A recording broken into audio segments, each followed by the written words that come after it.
Private bus operator union के द्वारा आज सांकेतिक हड़ताल की गई है 1 दिन की, और पूरे प्रदेश भर में चक्का जाम हुआ है प्राइवेट बसों का।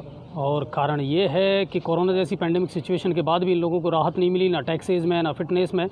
तो कई चीज़ें ऐसी थी, कई मांगें ऐसी थी जिनको लेकर के सरकार को पहले भी इन्होंने ज्ञापन दिए हैं, लेकिन सरकार के द्वारा ऐसी कोई राहत नहीं दी गई है। और आज इसी को लेकर के एसडीएम महोदय गंगापुर सिटी को ज्ञापन देने आए हैं प्राइवेट बस ऑपरेटर यूनियन के जो अध्यक्ष हैं दीपक नरूका जी। उनके सानिध्य में सभी निजी बस ऑपरेटर जो हैं वो आइए मालूमात करते हैं क्या मामला है।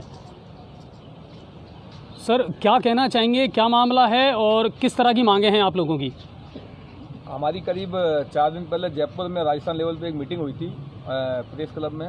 उसमें निर्णय लिया गया था और राजस्थान में 22 तारीख को 1 दिन का सांकेतिक चक्का जाम का आयोजन हमारे किया जा रहा है, और जिसमें प्रमुख रूप से हमारी मांग है 1 साल का टैक्स माफ़ करना संपूर्ण। और लगभग ये मानिए जिस समय डीजल 50 रुपये लीटर हुआ करता था 5 साल पहले, उस समय का किराया हम आज भी ले रहे हैं। तो हमारी एक सबसे बड़ी मांग ये भी है कि 40% रोडवेज के किराए में वृद्धि होनी चाहिए, क्योंकि रोडवेज हमारा कंपटीटर है। रोडवेज में वृद्धि होगी, उसी के अनुपात में ही हम किराया हमारा बढ़ा सकते हैं।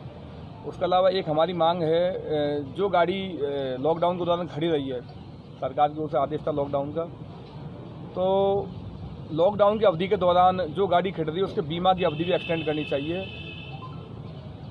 और इसके अलावा आने वाले टाइम में जिस हिसाब से डीजल की कीमतें बेतहाशा बढ़ रही हैं, हमारी मांग है हम हमारी गाड़ियों को सीएनजी में तब्दील करें। इसके लिए सीएनजी स्टेशन के यहाँ पे उपलब्ध कराई जाए, और सीएनजी किट लगवाने के लिए गाड़ियों में जैसे सरकार हर चीज़ में सब्सिडी देती है, रोडवेज को सब्सिडी देती है, हम चाहते हैं कि हमारी प्राइवेट बसों को भी सीएनजी किट लगवाने के लिए सब्सिडी दी जाए। अच्छा दीपक सर, बीच में राज्य सरकार ने कुछ राहत तो दी थी, सीएम गहलोत ने घोषणा भी की थी कि साहब बसों को टैक्सेज वगैरह इन चीज़ों में हम राहत देंगे या इसके टाइम को पीरियड को एक्सटेंड कर देंगे। गए लॉकडाउन में इन्होंने हमको एक स्लैब बढ़ाया था, 2 महीने का शायद टैक्स माफ़ किया था। उसके बाद इन्होंने 1 महीने में 25% टैक्स लिया था, उसके दूसरे महीने में उन्होंने 50% लिया था, तीसरे महीने में उन्होंने 75% लिया था, और बाद में उन्होंने टैक्स पूरा स्लैब चालू कर दिया। मगर परिस्थिति ये बन गई है, दोनों सालों से हमारा जब व्यवसाय का टाइम आता है, एक शादियों का टाइम होता है प्रॉपर, जिसमें बस वालों को थोड़ी आय की संभावना होती है, क्योंकि रूट पे कुछ रखा नहीं है। तो जब जैसे ही शादियों का सीज़न आया, गई साल मार्च में एकदम लॉकडाउन लग गया, और हमारी जितनी शादी बुकिंग थी, पार्टियाँ थी, सब कैंसिल हो गई।